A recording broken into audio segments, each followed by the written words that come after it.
This very morning, all of you, I believe that those who are watching know who we are and why we do what we do. My name is Nnamdi Kanu. I am the leader of the indigenous people of Biafra all over this very planet Earth, the director of Radio Biafra and Biafra Television, and by the very special grace of the Most High Elohim, Chukwu Kikabi Amapurumi Henin, a servant of the wonderful people of Biafra.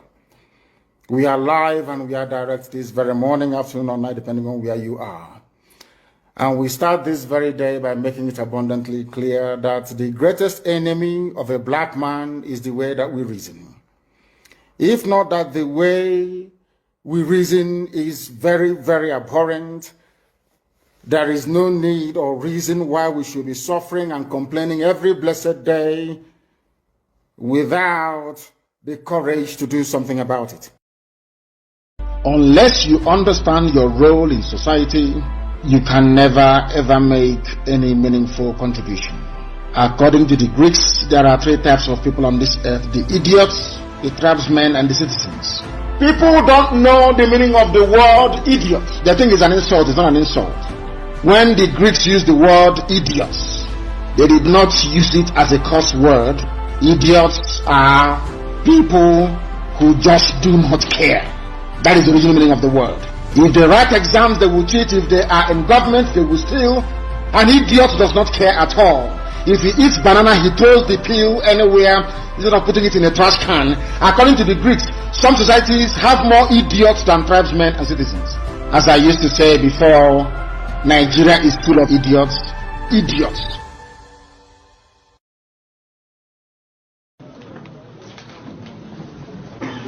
And I said before I speak to them, I also give my conditions, which I know they couldn't meet. It's not possible for them to meet it. And I did it deliberately, because I didn't want to speak to them.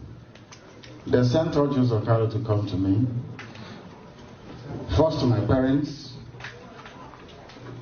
My father said no, my mother said no, that where I stand is where they stand, in life or in death.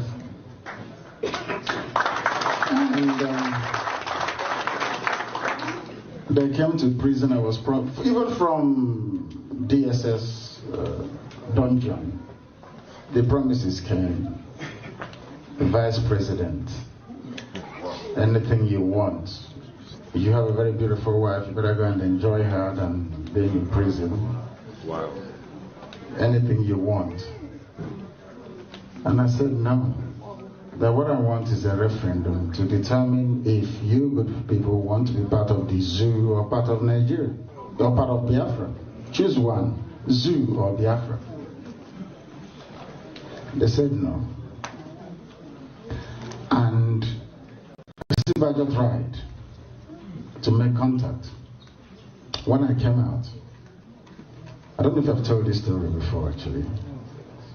And Ohaneze hijacked it. I went to see Nia Wode in his house. We sat down, had lunch together.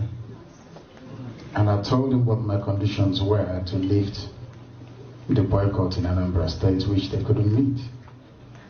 And I said to Wode very simply, go to Abuja and tell these people that these are what our people are asking for. I said to him, go and bring us something. Not for me, for everybody. He went there and started negotiating for a ministerial position for one of the children. I'm telling you what I'm telling you is fact. Ask him. Somebody asked him, but you people are being called to Aso Rock because of Nnamdi Kanu. Why didn't you tell him that you're going to Aso Rock? He said it is for Igbo leaders. And once the powers that be knew that he hadn't IPOB support, they just gave them 5 million naira for transport and dismissed them. Hadn't Nyawodo remained with me, when the governors called me, I told them the same thing in front of Professor Ben Wabese. They said, oh, but Nwodo, Soludo, Ebremadi is upstairs. Do I want them to come? I said, no. Government House Enugu. The former DSS director came with his bags of money. in euros, in white sacks to bribe. Ask anybody working in government house in Enugu. I said, no, I don't want to see them. Not because I want to be the only cock crowing, no. Because of consistency. Can you last? When you're tempted, are you going to succumb? Can you sustain this very effort we're making? So they have come. And I gave them my conditions which they can never meet. Open Warri Seaport, open Iguacha Seaport, open Calabar Seaport. Make Enugu an international airport where we can fly to US and come in at will. Build Iguacha Enugu Onitsha Enugu Express Road. Complete second Niger Bridge. Are these things difficult? No. They are not difficult. As I'm telling you this, go and ask them in Asarok if your friends there. They have the piece of paper I gave to them. They ran away. Because some Igbo men were busy gossiping. Saying if you allow him, when he finishes fighting Nigeria, he will come here and fight us and kill all of us. That's what they said. And you know one other thing they said? They told every Igbo billionaire around the world that nobody should give me one dime. Ask them that if you give Nnamdi Kanu money, he will go and buy weapons. That nobody should give me anything.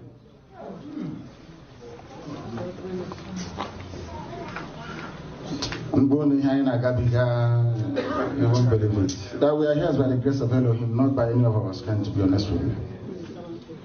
Any day we are serious, the world will know. How do you want Canada to regard the Biafra referendum or even USA?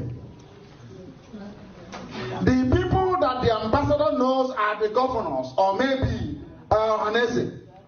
Did you people not hear that British government went to Biafra land when I was in prison? Oh my goodness. The British High Commissioner was touring everywhere. When they wanted to kill me, went to Obi of Onitsha and asked him, what do we do to Nnamdi Kanu? That one said you can kill him if you want. They went to Atusia. Atusia told them you can never touch him. If you touch him, this person will burn.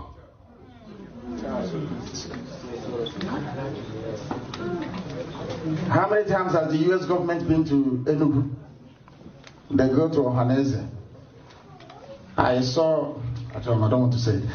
They went to Ohaneze and the governor. They asked them, what do you want? Oh, leave those rascals, leave them. Miscreants. We want restructuring. What they're asking for is untenable. But the same man said if there is no restructuring, they'll join IPOB to do Biafra, isn't it? That's right. Did he complete what he said? No. Is he doing what he said he's going to do? No. And you want me to work with these people? It's not going to work. I say, and I'm everything I do, I say it in the open. Not gossip. And those that spoke to Uche, I am going to Chicago to broadcast live to the whole world and tell them they're in trouble. I've told them every dime they contributed to IPOB will be announced for the world to hear. Tell them there'll be no hiding place for gossipers, in as much as I'm concerned, because I know what I've committed to this very movement. Not that I'll become Biafra president. No. So that I can take Nemeka and Nnabikem back to the land of his ancestors. To that same land that Chukwuemeka said, you people must be here. And then my Mariano. I'm fighting for Biafra that we may be free. Thank you. I want every one of you to remember these three words. Nigerians, we are no more. Southeasterners and Southerners, we cannot become. And Biafrans, we must be.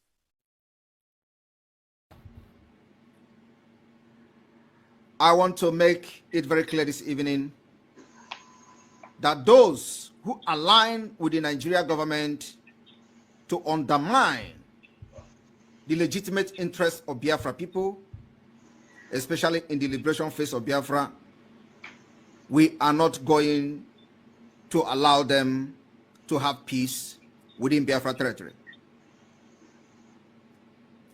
Because they are aligning with the enemy who killed our people and commit genocide in our land.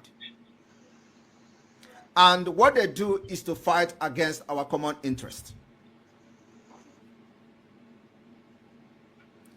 We should not and can never be remorseful.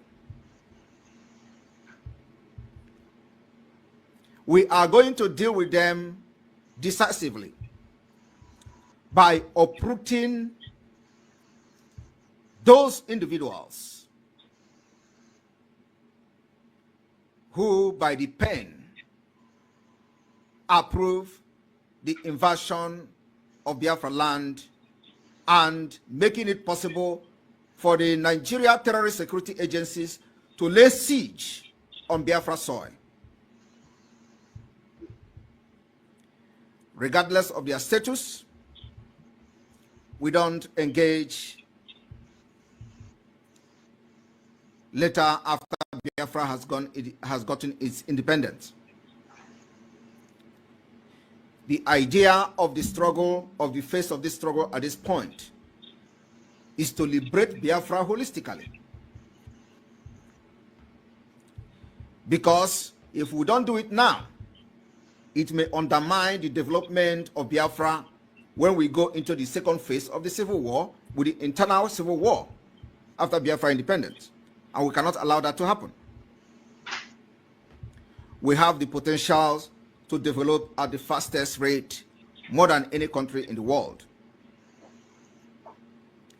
These people must be driven out of Biafra land and never to set their foot on Biafra soil. Biafra will come. You either allow us to go in peace, or you are going to remain pieces and Biafra will still go. I come that Nigeria will end. I come that there will end the Usman Danfodio legacy. That legacy that every time they will be talking about Usman Danfodio, you will think that Usman Danfodio manufactured the aeroplane. You would think that Usman Danfodio manufactured a car, or he invented one Ihela machine or something like that. No. Usman Danfodio have a legacy for killing northern Nigeria, for killing Hausas, conquering them, and turn them into what you see today, Hausa Fulani. That is the legacy that Usman Danfodio brought to northern Nigeria. And today, they have Usman Danfodio University. That is what they continue that particular legacy. That is the reason why the Fulanis are killing innocent Christians in the northern Nigeria and the middle belt. It is to continue the Usman Danfodio legacy, and I am here to end it. I will end it. The end of Usman Danfodio legacy will start from this year. I am telling you, go and mark it. It will start from December 2nd. Once we exit Nigeria, that legacy is gone, completely gone, because